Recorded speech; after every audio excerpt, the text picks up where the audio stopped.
ધોરણ 10 ચેપ્ટર 1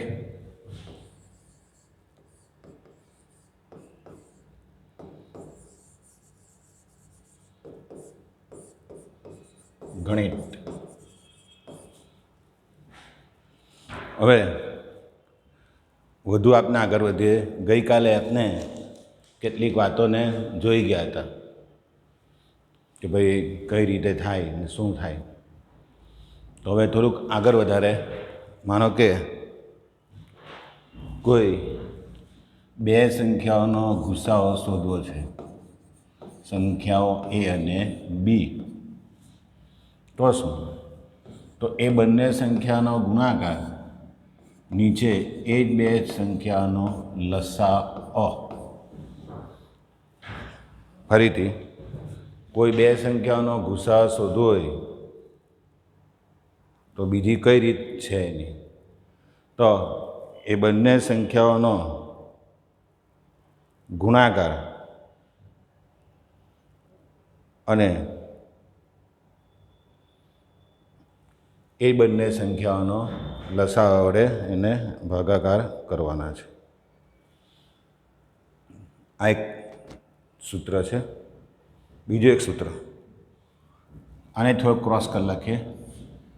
ધારો કે બંને સંખ્યા એ અને બીનો લસાઅ શોધવો હોય તો એ અને બીનો ગુણાકાર નીચે એ જ બે સંખ્યાઓનો ગુસાઅ। આમ સૂત્ર યાદ રહી જાય એવું છે।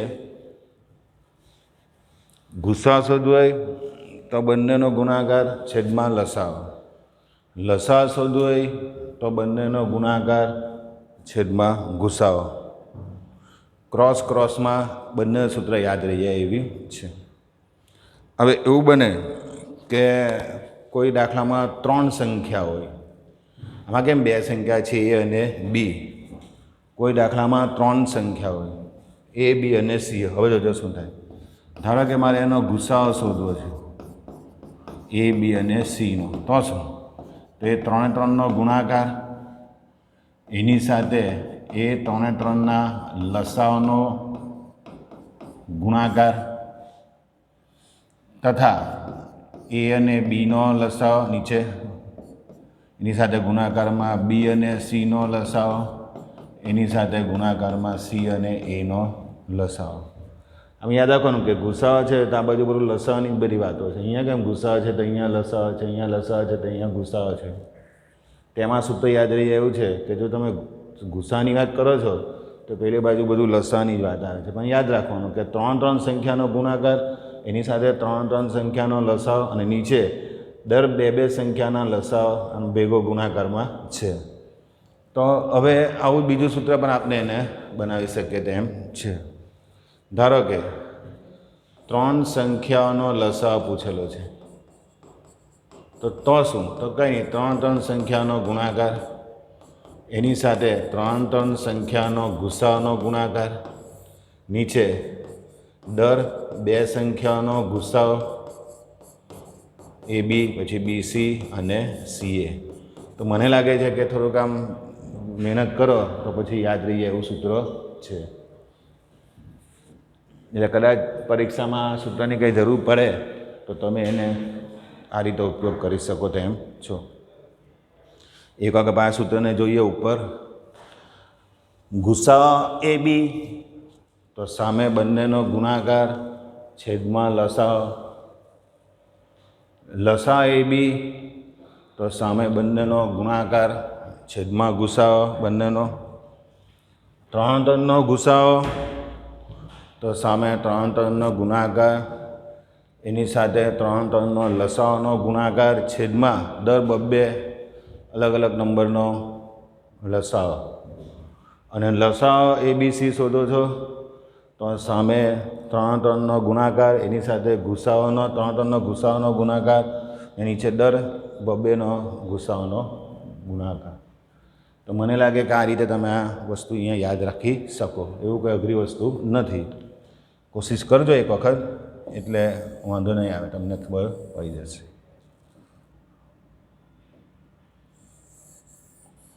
હવે આપણે આગળ વધીએ।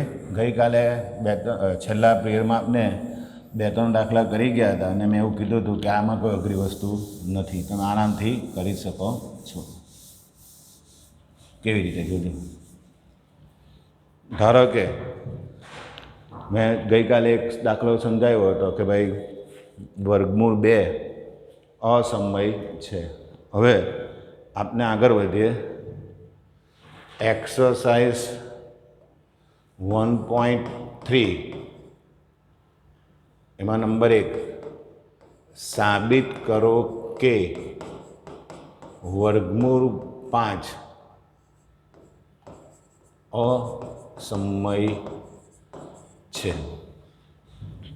સાબિત કરો કે વર્ગમૂળ 5 અસમય છે. એવું મારે સાબિત કરવાનું છે. મેં ગઈકાલે વર્ગમૂળ 2 વિશે વાત કરી હતી, પછી તો મેં વર્ગમૂળ 7ની પણ વાત કરી, વર્ગમૂળ 3ની પણ વાત કરી. સમય ન સમય કોને કહેવાય આપણે સ્પષ્ટ રહેવાનું છે. એ પણ મેં છેલ્લા પ્રિયમાં બધું સમજાવ્યું હતું કે ભાઈ આને સમય કહેવાય ને આ બધી સંખ્યાને અસમય કહેવાય. હવે હું એના કરતાં ઊંધી વાત કરું.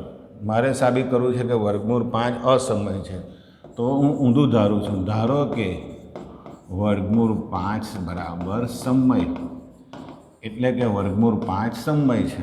મારે સાબિત કરવું છે અસમય, તો કંઈ નહીં, મેં એવું કહી દીધું કે કંઈ વાંધો નહીં, હું એને અત્યારે સમય કહી દઉં છું. જો તમે કોઈ સંખ્યાને સમય કહો તો તે સંખ્યાને a અને bના અપૂર્ણાંકના સ્વરૂપમાં લખી શકો, જ્યાં a અને bનો ગુસાઅ 1 હોઈ શકે. દરેક સમય સંખ્યાને તમે આવી રીતે અપૂર્ણાંકના સ્વરૂપમાં લખી શકો અને બંને સંખ્યાનો ગુસાઅ 1 થાય, એવો મારો કહેવાનો મતલબ છે. આ બી અહીંયા ગુણાકારમાં જશે તો આમ લખાશે a બરાબર વર્ગમૂળ 5b.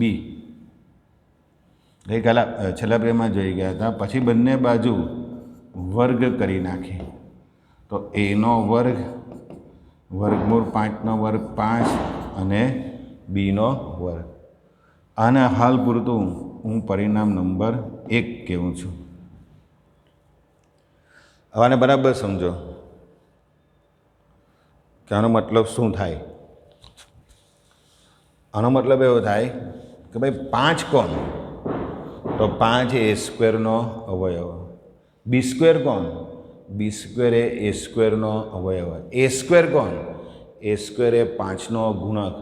એ સ્ક્વેર કોણ, એ સ્ક્વેર એ બી સ્ક્વેરનો ગુણક. તો ફરીથી 5 કોણ, તો 5 એ a સ્ક્વેરનો અવયવ. આના રીતે લખાય 5 એ a સ્ક્વેરનો અવયવ છે. એક વિધાન હતું કે આ પોતે અવિભાજ્ય સંખ્યા છે 5, અને જો એ કોઈ a સ્ક્વેરનો અવયવ હોય તો એનો મતલબ કે 5 એનો પણ અવયવ થાય. બધું આપણે છેલ્લા પ્રયોગમાં જોઈ ગયા હતા. જો 5 a સ્ક્વેરનો અવયવ હોય તો 5 એનો અવયવ થાય. હવે 5 એનો અવયવ માટે એ 5નો ગુણક. 5 એનો અવયવ તો એ 5ની સાથે કોઈ વસ્તુ ગુણાકાર થવાથી આવવાની છે. માટે એ બરાબર સમજો કે કોઈ સંખ્યા છે 5k, એટલે એ બરાબર 5k છે. 5 જો એનો અવયવ હોય તો એ 5નો ગુણક છે, એટલે 5ની સાથે કંઈક ગુણાકાર થતો હોય તો એ આવતું હોય. આ વાતને હું સમીકરણ 1માં મૂકી દઉં છું. સમીકરણ 1માં મૂકી દેતા તો આ સમીકરણ 1 છે. એ સ્ક્વેર બરાબર 5bનો વર્ગ, એ એટલે 5k, 25kનો વર્ગ બરાબર 5bનો વર્ગ. 5 નીચે આવશે ભાગાકારમાં, માટે 5kનો વર્ગ બરાબર bનો વર્ગ. અહીં સુધીને આપણે પહોંચી ગયા. ફરીથી 5 કોણ, 5 બી સ્ક્વેરનો અવયવ.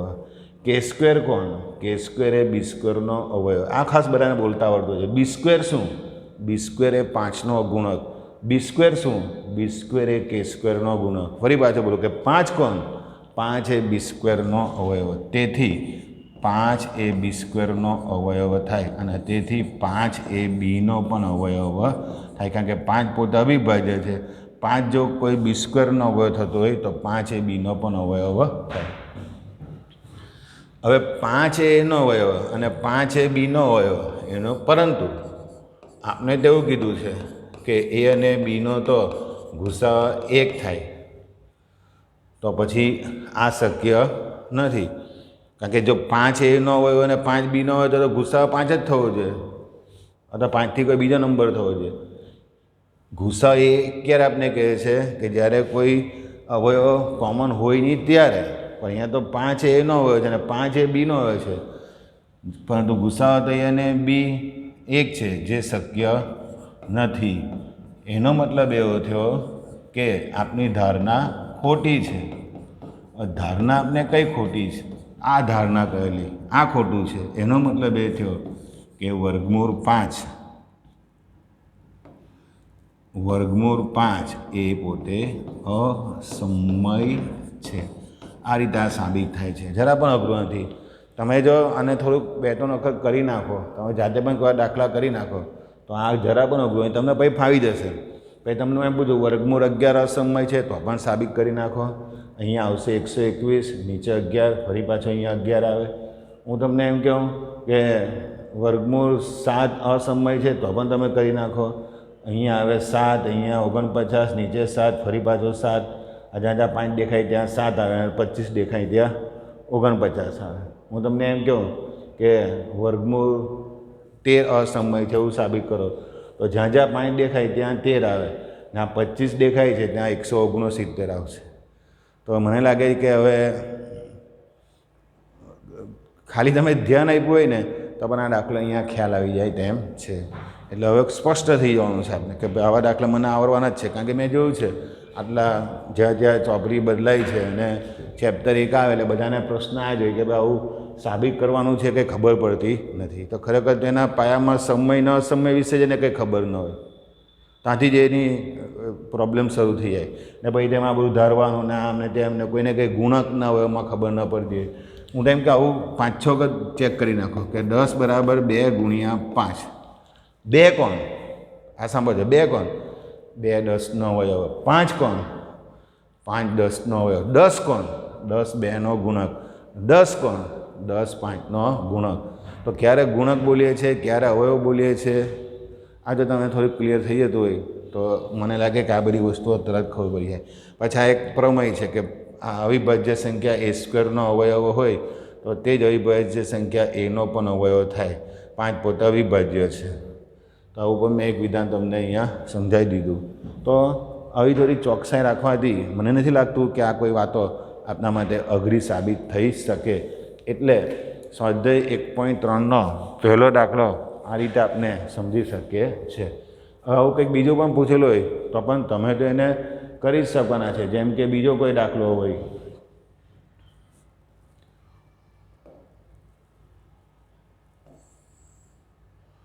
સાબિત કરો કે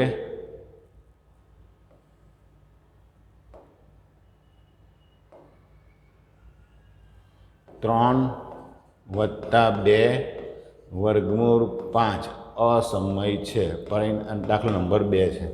આવું મારે સાબિત કરવાનું છે. સ્વાધ્યાય 1.3 એનો બીજો દાખલો, સાબિત કરો કે 3 + 2 વર્ગમૂળ 5 અસમય છે. તો હવે આપણે કઈ રીતે દાખલો કરીએ છીએ તો ધ્યાન આપજો. આ તો બધું હું ક્યાં આવું છું ને કઈ વાત પર આવું છું ધ્યાન આપજો. બધા જોયા કરજો બરાબર.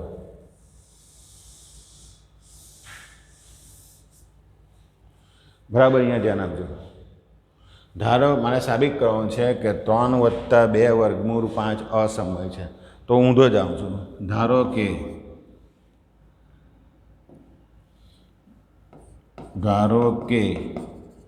3 + 2 વર્ગમૂળ 5 સમય છે.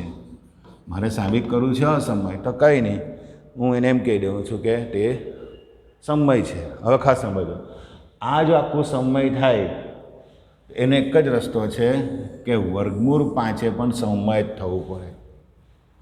જો હું આને સમય કરવા જાઉં કહેતો તો 3 પોતે તો સમય છે, 2 પોતે પણ સમય છે. પ્રોબ્લેમ ક્યાં છે? આ વર્ગમૂળ 5ને કારણે. જો વર્ગમૂળ 5ની જગ્યા પર કોઈ સમય સંખ્યા આવતી હોય તો પછી તેનો ગુણાકાર તેનો સરવાળો, સમય સંખ્યાનો ગુણાકાર કરો, સરવાળો કરો, બાદબાકી કરો, ભાગાકાર કરો, કંઈ પણ કરો ને તે સમય જ કહેવાય. 2 સમય, 4 સમય, સરવાળો કરો, 7 સમય, આવું કંઈ પણ કરો તમે તો આ સંખ્યાઓનું પરિણામ પણ સમય જ થાય. સમય સંખ્યાનું, તમામ સમય સંખ્યાનું કોઈ પણ પ્રકારનું પરિણામ સમય જ થાય. ખાસ સમજજો. તમને એમ કહે કે 2 સમય સંખ્યાનો સરવાળો તો સમય, 2 સમય સંખ્યાનો ભાગાકાર તો સમય, 2 સમય સંખ્યાનો ગુણાકાર તો સમય, 2 સમય સંખ્યાની બાદબાકી તો સમય, ઉપર 2 સમય સંખ્યાનો ગુણાકાર, નીચે પાછી બીજી એક સમય સંખ્યા વડે ભાગાકાર તો પણ સમય. જેટલું પણ સમય સંખ્યાનું ગમે તેટલું પણ તમે કંઈ પણ ગાણિતિક ક્રિયાઓ કરો તો પરિણામ એનું સમય જ થાય છે. એટલે આને હું જો સમય કહેતો હું તો એક જ રસ્તો છે કે વર્ગમૂળ 5ને પણ સમય જ થવું પડે. તો સમયનો ગુણાકાર સમય સાથે, પછી સરવાળો સમય સાથે અને ટોટલી પછી સમય. તો અહીં વર્ગમૂળ 5 બરાબર પણ સમય જ કહેવાય થાય. જો 3 + 2 વર્ગમૂળ 5ને હું સમય કહેતો હું તો વર્ગમૂળ 5ને પણ સમય જ થવું પડે. વર્ગમૂળ 5ને સમય જો થવું પડતું હોય તો વર્ગમૂળ 5 બરાબર a/b, જ્યાં a અને bનો ગુસાઅ 1 થાય. અને ફરી પાછા આ દાખલો અહીંયાથી અહીં સુધી આ જ લાગુ પડે કે વર્ગમૂળ 5 એ અસમય છે અને વર્ગમૂળ 5 અસમય છે એટલે આનું જે પરિણામ છે એ પણ અસમય થાય. માટે સાબિત થયું કે 3 + 2 વર્ગમૂળ 5 અસમય થાય. ફરીથી એટલે આગળનો દાખલો એની સાથે જોઈન્ટ થઈ ગયો. હું ફરીથી વાતને સમજાવું છું. સાબિત કરો કે 3 + 2 વર્ગમૂળ 5 અસમય છે. બરાબર? હવે મેં ઊંધું ધાર્યું, કાંઈ નહીં, ધારો કે તે સમય છે. આ મેં રાઉન્ડ કર્યું છે ત્યારે જ સમય થઈ શકે જ્યારે વર્ગમૂળ 5ને પણ સમય જ થવું પડે. કારણ કે સમય સંખ્યાઓનું કંઈ પણ ગુણાકાર, ભાગાકાર, બાદબાકી બધું કરો તો જ સમય થાય. એટલે આને સમય થવું પડે. એનો મતલબ કે જો તમે આને આખાને સમય કહેતા તો વર્ગમૂળ 5ને સમય જ કહેવું પડે. વર્ગમૂળ 5ને સમય કહેતા તો વર્ગમૂળ 5ને આ રીતે દર્શાવાય ને પછી એ દાખલો આગળની જેમ જ ચાલે. એમ કરતાં કરતાં આપણે અહીંયા પહોંચ્યા કે માટે વર્ગમૂળ 5 અસમય છે. વર્ગમૂળ 5 અસમય છે. અહીંયા આ કરી નાખીએ તો ચાલે કે આપણી ધારણા ખોટી છે. તો આપણી ધારણા કઈ હતી કે 3 + 2 વર્ગમૂળ 5 સમય છે. એનો મતલબ કે 3 + 2 વર્ગમૂળ 5 અસમય છે. તો આવી રીતે આ દાખલો કરી શકે. ઘણા બધા દાખલામાં બહુ પ્રોબ્લેમ હોય છે પણ આ ખૂબ એક જ પ્રકારની રીતથી આપણે એને એડજસ્ટ કરીએ છીએ. એટલે જો કોઈ વિદ્યાર્થી આવી રીતે પણ જો કોઈ દાખલાને બરાબર સમજી શકતો હોય તો મને લાગે છે કે આરામથી આ દાખલો કરી શકાય. કોઈ જાતની કોઈ તકલીફ પડતી નથી. તો એના જો બીજો એક દાખલો પસંદ કરીએ તો ધ્યાન આપજો. ત્રીજો દાખલો પસંદ કરીએ. બરાબર ધ્યાન આપજો.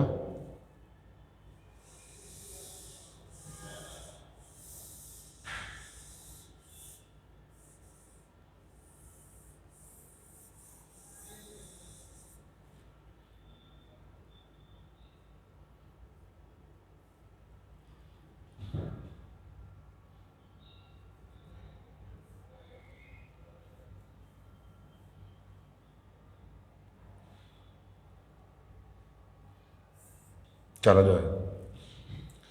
એક્સરસાઇઝ 1.3 એનો ત્રીજો દાખલો. સાબિત કરો કે 1/2 અસમય છે. સાબિત કરો કે 1/2 અસમય છે. હવે આપણે આપણી ધારણા લઈએ કારણ કે ધારણા આપણે એના કરતાં ઊંધી ધારીએ છીએ.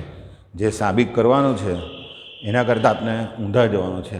આપને એવું સાબિત કરવાનું છે કે ભાઈ આ અસમય છે. હું એમ ધારણા કરું છું કે ધારો કે તે સમય છે. તો ધ્યાન આપજો કઈ રીતે દાખલો કરી શકાય. તો ધારો કે 1/2 સમય છે.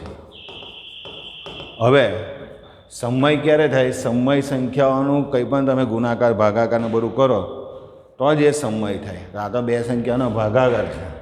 તો આનો જવાબ સમય ત્યાં જ આવે જ્યાં વર્ગમૂળ 2 ને પણ સમય જ થવું પડે. એનો મતલબ કે વર્ગમૂળ 2 પોતે સમય છે. વર્ગમૂળ 2 સમય છે એટલે વર્ગમૂળ 2 ને તમે એના છેદમાં બી સ્વરૂપમાં લખી શકો, જ્યાં એ અને બીનો ગુસાઅ 1 થાય. હવે બી આમ ચાલ્યા ગયા એટલે એ બરાબર વર્ગમૂળ 2 બી વર્ગ કરી નાખીએ તો એ સ્ક્વેર બરાબર 2 બી સ્ક્વેર. પરિણામ નંબર 1. 2 કોણ? 2 છે એ સ્ક્વેરનો અવયવ. 2 સ્ક્વેરનો અવયવ તો 2 એનો પણ અવયવ થાય. 2 એનો અવયવ તો એ 2નો ગુણક થાય. એટલે અહીંયા આવશે એ બરાબર 2 કે. સમીકરણ 1માં મૂકી દઈએ તો એ સ્ક્વેર બરાબર 2 બી સ્ક્વેર. એની જગ્યા પર લખી નાખીએ 2 કે બરાબર 2 બી સ્ક્વેર. 4 કેનો વર્ગ બરાબર 2 બી સ્ક્વેર. 4ની નીચે 2 આવી જાય છે.